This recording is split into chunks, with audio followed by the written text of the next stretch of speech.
معزز سامعین گرامی قدر، نماز باجماعت کے فضائل کے حوالے سے چند گزارشات کو آپ کے سامنے پیش کیا، اور یہ نماز باجماعت سے قبل کا دیباچہ، وضو، چل کے آنا، اس کے فضائل، مناقب احباب کے سامنے رکھے، اور اسی طرح پہلی دوسری صفوں میں شامل ہونے کی فضیلت کو آپ کے سامنے رکھا۔ رسول اللہ صلی اللہ علیہ وسلم نے یہ کل نماز کا جو اجر و ثواب ہے اس کے حوالے سے بھی ایک حدیث آپ کے سامنے رکھی۔ اس باجماعت نماز کی جزیات کے بارے میں جو فضائل و مناقب بیان کیے ہیں وہ بڑے اہم ہیں۔ ان اللہ و ملائکتہ یصلون علی میامن الصفوف، اللہ اور اس کے فرشتے درود بھیجتے ہیں صفوں میں دائیں طرف کھڑے ہونے والوں کے لیے۔ رسول اللہ صلی اللہ علیہ وسلم کے صحابہ کا یہ معمول تھا کہ جب شروع میں صف بنتی تھی تو درمیان میں ایک شخص امام کے پیچھے کھڑا ہو، ایک دائیں ایک بائیں، اور پھر وہ پہلے دائیں طرف سے صفیں پوری کیا کرتے تھے۔ اور یہ دائیں طرف جو صف میں کھڑے ہونے کے اوپر درود ہے، یہ امام سے دائیں طرف ہونے کی بات ہے، اور یہ اس کے اندر یہ تخصیص نہیں کی گئی کہ یہ پہلی صف کے اندر ہوگا، دائیں پہ تو ہوگا دوسری، تیسری، چوتھی۔ گویا یہ 100 صفیں بھی ہیں تو جو صفوں میں دائیں طرف کھڑا ہونا پسند کرتے ہیں، اللہ اور اس کے فرشتے ان کے اوپر درود بھیجتے ہیں۔ اور رسول اللہ صلی اللہ علیہ وسلم کا یہ طرز عمل تھا کہ رسول اللہ صلی اللہ علیہ وسلم ہر نیکی کا کام دائیں طرف سے شروع کرتے تھے۔ کان النبی یعجبہ التیمن فی تنعلہ وترجلہ وفی شان کلہ، رسول اللہ صلی اللہ علیہ وسلم کو دائیں ہاتھ سے کام کرنا پسند تھا، چاہے کنگھی ہو، چاہے جوتا پہننا ہو، چاہے کھانا کھانا ہو۔ بلکہ رسول اللہ صلی اللہ علیہ وسلم نے تو ایک شخص کو بارہا کہا کہ دائیں ہاتھ سے کھا، دائیں ہاتھ سے کھا، یہاں تک کہ وہ کہہ اٹھا میرے سے کھایا ہی نہیں جاتا۔ تو رسول اللہ صلی اللہ علیہ وسلم کا یہ معمول نہیں تھا کہ آپ کسی کو بد دعا دیتے، لیکن وہی والی زبان نے اس دن امت کو سمجھانے کے لیے یہ الفاظ کہہ دیے، امت کو سمجھانے کے لیے کہ پھر تو نہ ہی کھا سکے۔ جیسے ہی رسول اللہ صلی اللہ علیہ وسلم کی زبان سے یہ الفاظ ادا ہوئے، ایک ہوتی ہے ضد، ایک ہوتی ہے ہٹ درمی۔ اس حدیث سے رسول اللہ صلی اللہ علیہ وسلم کے حکم کی نافرمانی کا عقاب بھی ظاہر ہوتا ہے کہ جب رسول اللہ ایک شخص کو کہہ رہے ہیں کہ دائیں سے کھا، اس کو کوشش کر کے نہ بھی کھایا جاتا، کوشش کر کے شروع کر دینا چاہیے تھا۔ تو جب ہٹ درمی اور ضد کی جائے، حدیث رسول کو سن کے، حدیث آ گئی آپ کے سامنے، آپ کو بار بار بتایا جا رہا ہے رسول اللہ نے یہ کیا، یہ کیا، یہ کیا، رسول اللہ نے کیا ہے، میرا امام نہیں مانتا، میرا مولوی نہیں مانتا، میرا فقیہ نہیں مانتا، رسول اللہ نے چاہے کیا۔ تو رسول اللہ صلی اللہ علیہ وسلم نے جس وقت اسے یہ بات کہی، پھر صحابہ بیان کرتے ہیں وہ بیچارہ ساری عمر اپنا الٹا ہاتھ اٹھا بھی نہ سکا، ساری عمر، جس سے کھانا کھانے کے اوپر ضد کے اوپر اتر آیا۔ تو دائیں طرف کھڑے ہونے والوں کی یہ فضیلت ہے، اور نماز کے ایک جز کے اوپر آپ اندازہ کیجیے، باجماعت نماز کی جو فضیلت ہے وہ اتنی زیادہ ہے کہ رسول اللہ صلی اللہ علیہ وسلم نے فرمایا جب لوگ صفوں میں کھڑے ہو جائیں، یہ حدیث آپ سب نے سنی ہوئی، آپ کو یاد ہوگی، ابھی میں دہراؤں گا تو آپس میں جڑ کے کھڑے ہوں، پاؤں کے ساتھ پاؤں اور قدم کے ساتھ قدم اور کندھے کے ساتھ کندھا ملا ہونا چاہیے۔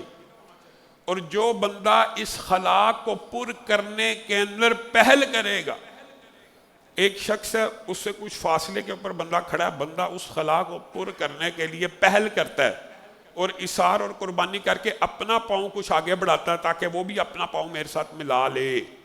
تو رسول اللہ صلی اللہ علیہ وسلم نے فرمایا صرف اس عمل کے بدلے میں، اس چھوٹے سے عمل کو، اللہ تعالیٰ جنت میں بندے کا ایک گھر بنا دیتے ہیں۔ لیکن اس کا مطلب یہ بھی نہیں ہے، کچھ باتیں تبلیغ اور ابلاغ کی بھی ہیں۔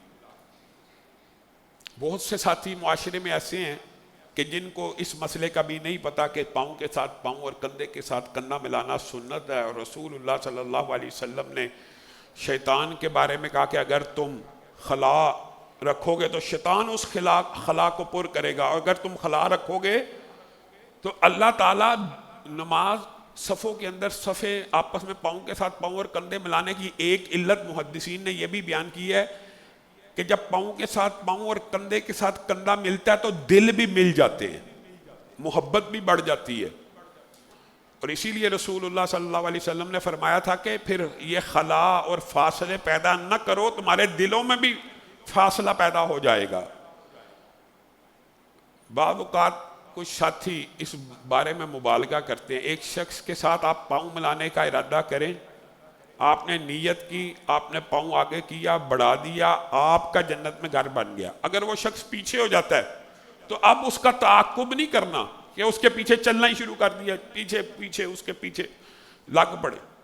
کچھ بات ابلاغ کے ساتھ، حکمت کے ساتھ، پیار کے ساتھ، محبت کے ساتھ اس کو سمجھانی تاکہ یہ عمل بھی پورا ہو جائے. آپ مجھے بتائیے، نماز با جماعت کے بہت سے فضائل آپ نے سنے، اور ایک اور حدیث جو آپ کو معلوم ہے صرف تذکیر کے لیے، یاد دہانی کے لیے، رسول اللہ صلی اللہ علیہ وسلم نے فرمایا کوئی شخص وضو کرتا ہے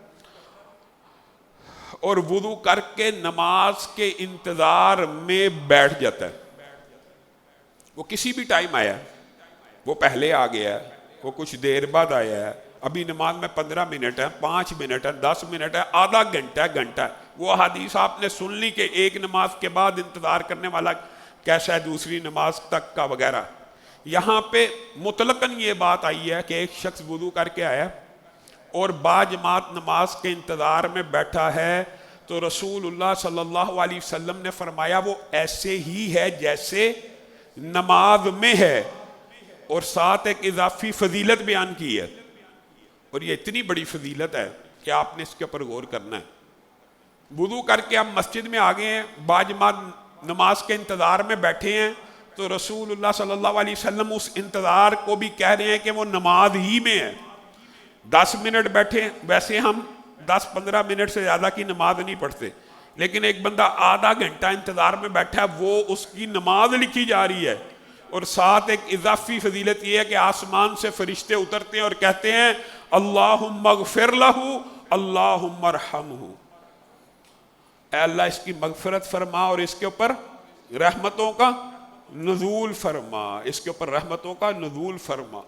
اب بتائیے، فرشتے لا یسبقونہ بالقول، اپنی مرضی سے کلام کرتے ہی نہیں، اللہ کی مرضی سے کرتے ہیں. اللہ نے یہ دعا سکھائی ہے، اللہ کے حکم پہ کر رہے ہیں ان نمازیوں کے لیے جو باوضو ہو کے مسجد میں بیٹھے ہوئے ہیں نماز کے انتظار میں. اس دعا کی قبولیت میں کوئی شبہ ہے؟ گویا اس کی بھی مغفرت ہو گئی اور اس کے اوپر بھی رحمتوں کا نزول ہو گیا. اور ایک اور حدیث، اور میرے مطالعے کے مطابق رسول اللہ صلی اللہ علیہ وسلم نے یہ جو الفاظ اللہ کے ساتھ اس حدیث میں با جماعت نماز کی فضیلت کے حوالے سے کہے ہیں، شاید کسی اور عمل کے بارے میں نہ کہیں. جو بندہ وضو کر کے مسجد میں آتا ہے با جماعت نماز کو ادا کرنے کے لیے، گھر سے چلا ہے وضو کر کے اور با جماعت نماز ادا کرنے کے لیے مسجد میں آتا ہے، تو حدیث کے الفاظ میں ایک لفظ ہے تبشبشا، تبشبش اللہ. اس کا مطلب عام فہم آپ کو سمجھ آ گیا ہوگا، اردو میں بھی بشاشت.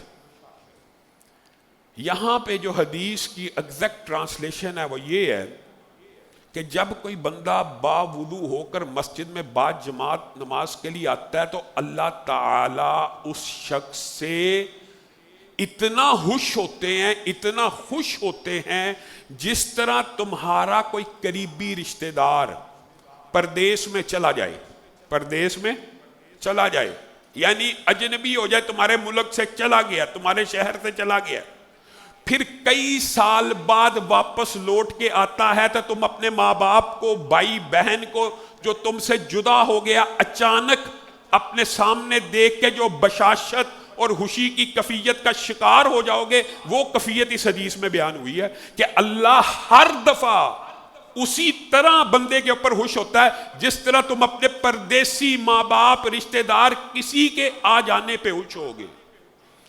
ایمانداری سے بتائیے، آپ کا کوئی بھائی ہو، آپ کا باپ ہو، آپ کا بیٹا ہو، چلا جائے ملک سے باہر، 5 سال بعد آپ گھر میں داخل ہو، اچانک وہ آپ کے سامنے کھڑا ہو، آپ کی بشاشت اور خوشی کی کیا کیفیت ہوگی؟ اللہ تعالیٰ نے اپنی خوشی کی کیفیت بعین، اگرچہ اللہ تعالیٰ کے ساتھ کسی کی مثال درست نہیں ہے لیکن اللہ نے بھی سمجھانے کے لیے دی ہے، اور اللہ کی خوشی کے ساتھ کسی کی تمثیل نہیں ہے، تشبیہ نہیں ہے، لیکن آپ کو اللہ سمجھا رہا ہے کہ جس طرح تم اپنے اس رشتہ دار کے آنے پہ خوش ہوتے ہو، میں بھی بندہ مومن کے مسجد آنے پہ اسی طرح خوش ہو جاتا ہوں۔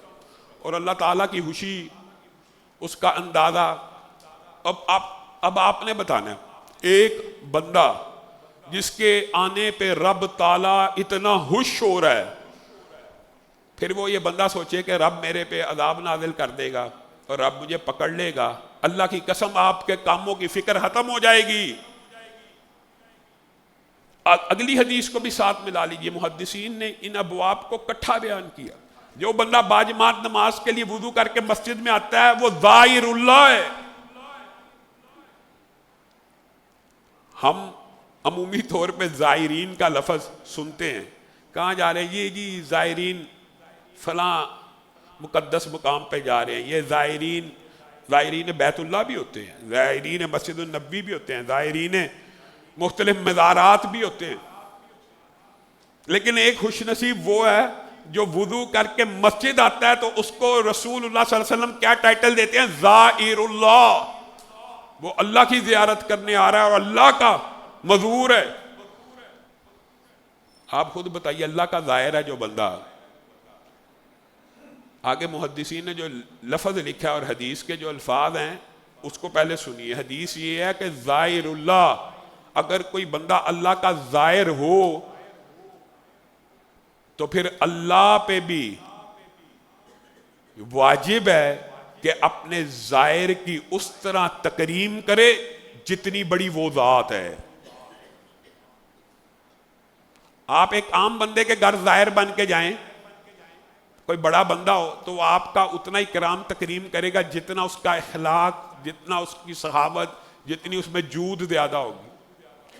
یہاں پہ آپ جواد، سخی، غنی، خالق، مالک، رزاق کے گھر میں اس کا زائر بن کے آ رہے ہیں تو اللہ رب العزت کے اوپر یہ واجب ہے۔ رسول اللہ صلی اللہ علیہ وسلم اور محدثین نے کہا اللہ تعالیٰ خود بتائیے اپنے مہمان کی کتنی عزت اور تکریم کرے گا، اپنے زائر کی کیا اکرام کرے گا۔ اگر ایک مخلوق میں سے زائر کا اکرام کرنے والے کئی مرتبہ کیا کچھ نہیں دے دیتے تو اللہ تو خالق کائنات اور مالک کائنات اور سارے خزانوں والا ہے، اللہ تعالیٰ اپنے زائر کے لیے کیا نہیں رکھے گا۔ یہ وہ چیز ہے جو فرض ہے، یہ وہ نماز ہے جو فرض ہے۔ اس فرض نماز کی یہ فضیلتیں جو ہم پہ فرض کی گئی ہیں، اس وجہ سے یہ فضیلتیں رسول اللہ صلی اللہ علیہ وسلم نے بیان کیا کہ بندہ یہ نہ سمجھے کہ یہ بس میرے پہ فرض ہے، بندہ تھکاوٹ کے ساتھ، سستی کے ساتھ، کسی وقت ہو جانا تھکاوٹ کا یا کسی وقت، لیکن ہر وقت یہی سوچنا یہ کہ اللہ تعالیٰ نے میرے پہ ذمہ داری دی ہے تو اللہ تعالیٰ نے ان کے بدلے میں ثواب بھی دیے، یہاں تک ثواب دیے کہ رسول اللہ صلی اللہ علیہ وسلم نے ارشاد فرمایا جو 40 دن تکبیر اولیٰ کے ساتھ نماز پڑھ لیتا ہے اللہ تعالیٰ اس کے دل سے نفاق بھی نکال دیتے ہیں اور لکھ دیتے ہیں میں نے اس کو جہنم کی آگ سے آزاد کر دیا۔ لیکن اس کے لیے محنت تو کرنی پڑے گی کہ اگر دنیا ہی میں نفاق سے برات کا پروانہ لینا ہے اور اگر دنیا ہی میں آگ سے برات کا پروانہ، رسول اللہ کی بات سچی ہے کہ نہیں؟ تو شیڈول بنائیے کہ میں یہ جو 40 دن ہیں ان میں تمام نمازیں تکبیر اولیٰ سے پڑھوں گا، اللہ کے رسول کی گارنٹی ہے کہ تو جہنم کی آگ سے آزاد ہو جائے گا، گارنٹی ہے۔ یہ ان اعمال میں سے ہے، بعض محدثین نے تو اس کی ٹرانسلیشن کرتے ہوئے کہا ہے جب بندہ نفاق سے پاک ہو جاتا ہے اور جب بندے کے بارے میں یہ لکھ دیا جاتا ہے کہ یہ جہنم سے آزاد ہے تو بندے کے ذہن میں یہ خیال آ سکتا ہے اب میں جو جی چاہے کروں۔ جی ہاں، جو جی چاہے کر، تجھے جہنم سے آزادی لکھ دی گئی ہے، اور جب لکھ دی گئی ہے تو اب اللہ تعالیٰ نے تجھے کوئی غلط عمل کرنے بھی نہیں دینا۔ یہ مطلب ہے۔ اب تیرا جنت کا راستہ اللہ نے خود بخود آسان کر دینا ہے، تیرے دل کے اندر سے وہ نیکی کے جذبات پیدا ہونے ہیں، تو نے خود بخود، یہی ہے فَسَنُيَسِّرُهُ لِلْيُسْرَى، اس کے لیے آسانیاں ہو گئی ہیں، اس کے لیے راہیں آسان کر دی جائیں گی۔ بظاہر انسان کو لگتا ہے کہ یار یہ ایک بڑا لمبا چوڑا وقت ہے، ایک نماز کے ساتھ جب سارے گناہ معاف ہو گئے ہیں تو شاید یہ کام نہیں کرنا چاہیے۔ اللہ کے بندو یہ کام بھی کرنا چاہیے، اصل ٹارگٹ ہاں رمضان کا ایک مقصد ہے جس کے اوپر آپ کو لیکچر دے رہے ہیں کہ یہ عمل کرو، گناہ پچھلے معاف، لیکن اگلی زندگی بھی تو پڑی ہوئی ہے۔ گناہوں کے جو وزن ہیں آپ کے سامنے رکھا کہ اگرچہ حدیث ضعیف ہے لیکن گناہ کے وزن کے حوالے سے دیگر اسناد اس کو تقویت پہنچاتی ہیں، اس گناہ کے حوالے سے ایک وقت کا زنا 60 سال کی عبادت کھا جاتا ہے۔ ایک وقت کا زنا، ہو سکتا ہے انسان نے زندگی میں پتہ نہیں کیسے کیسے گناہ کیے جو ساری عبادتوں کو ہی کھا جائیں۔ ایک نماز باجماعت پڑھنا، وضو کے ساتھ 2 رکعت پڑھنا، سابقہ خطائیں معاف، 5 نمازیں پڑھنے سے معاف، ایک نماز دوسرے نماز کے گناہ معاف، گھر سے نکلنے سے حج کے ثواب ہیں لیکن اگلی زندگی بھی تو کچھ پڑی ہے، اس کے لیے بھی تو کچھ پلاننگ کرنی چاہیے۔ اس کے لیے پلاننگ کرنے کے لیے یہ جو لوگ اسی حدیث سے بعض 40 دن کے چلے کا جو کنسپٹ نکالتے ہیں یا 40 دن کا جو عدد مقرر کرتے ہیں، بھائیو وہ کسی بدعی عمل کے لیے ہو تو اعتراض ہے، لیکن اگر باجماعت نماز کو تکبیر اولا ادا کرنے کے لیے اس حدیث کے مقصد کو پا دینے کے لیے ہو تو اللہ کی قسم جائز ہے، 100% درست ہے۔ تصوف اسلام میں نہیں ہے لیکن تزکیہ تو ہے کہ نہیں؟ تو یہ تزکیہ آپ اس کے لیے سٹرگل کر سکتے ہیں، آپ اس کے لیے اعتکاف کرنا چاہتے ہیں کر لیں۔ بعض علماء محدثین رمضان میں 30 دن کا اعتکاف کیا کرتے تھے اور پہلے 10 دن ملا لیا کرتے تھے کہ 40 دن کا اعتکاف پورے کا پورا ہو جائے۔ اور رمضان کے اندر تو یہ کام اتنا آسان ہے، 30 دن رمضان کی 5 وقت کی نمازیں تو عام بندہ بھی مسجد میں پڑھ لیتا ہے، تو 10 دن پچھلے یا 10 دن اگلے ملا لیجئے، کیا مشکل ہے؟ سٹرگل کرنا، محنت کرنا، کچھ نہ کچھ تو انسان کو کچھ نہ کچھ تو کرنا پڑتا ہے۔ اسی طرح رسول اللہ صلی اللہ علیہ وسلم نے کہا خوشخبری دے دو، کن لوگوں کو؟ ان لوگوں کو جو اندھیروں میں مسجدوں کی طرف آتے ہیں باجماعت نمازوں کو ادا کرنے کے لیے۔ کس چیز کی خوشخبری دے دی جائے؟ ان کو پورے نور کی بشارت دے دی جائے۔ کون سے نور کی بشارت؟ اس نور کی بشارت جو ہر شخص نے اس دنیا سے اپنے ساتھ لے کے جانا ہے، کیونکہ وہاں پہ کوئی نور نہیں ہونا، ہر بندہ اپنے ہی نور کی روشنی میں چلنے کے قابل ہوگا۔ نورہم یسعی بین ایدیہم، اور وہاں پہ یہ بھی کہا ربنا اتمم لنا نورنا، اے اللہ ہمارے نوروں کو مکمل کر دے۔ اس کا کیا مطلب ہے؟ اے اللہ کم از کم ہمارے نور کی روشنی اتنی ہو کہ جس روشنی میں ہم چل سکیں۔ اور اس بارے میں بھی محدثین نے اور تصوف کے لوگوں نے تو بہت کچھ لکھا ہے، بہت کچھ لکھا ہے۔ ہر نیک عمل کرنے سے انسان کے ارد گرد نور کا ایک حالہ بنتا ہے، روشنی۔ جب انسان بالکل ہی نیکی کی ابتدا کرتا ہے تو حدیث آپ کو پتہ ہے ایک سفید نقطہ پیدا ہوتا ہے، دل آہستہ آہستہ سارا سفید، پھر بڑھتا بڑھتا نیکیاں کرتا رہتا ہے۔ یہ نور کا جو حالہ، اس کے بارے میں تصوف میں یا صوفیوں نے تو عجیب و غریب باتیں لکھی، اور یہاں تک لکھا ہے کہ ہر انسان کے ارد گرد جو نور ہوتا ہے، وہ جو شیخ ہوتا ہے اور مرید ہوتا ہے، وہ ایک دوسرے کے نور کو دیکھ بھی رہے ہوتے ہیں اس دنیا میں۔ ہم یہ بات تو نہیں کرتے لیکن نور ہوتا ہے، نور ہوتا ہے، اور وہ حدیث سے ثابت ہے۔ اور اسی لیے رسول اللہ صلی اللہ علیہ وسلم نے کہا تھا پل صراط کو کراس کرنا ہو تو وہ نور اس دنیا سے لے کے آؤ، کیونکہ بعض لوگ دوسرے لوگوں کو پل صراط پہ روکیں گے، ٹھہرو، رکو، ہمیں اپنے ساتھ لے جاؤ، ہمیں نظر نہیں آ رہا، ہم تمہارے نور کی روشنی میں چل پڑے۔ ان کو کہا جائے گا واپس پلٹ جاؤ، یہ نور یہاں سے نہیں دنیا سے ملتا ہے، یہ دنیا سے لے کے آؤ۔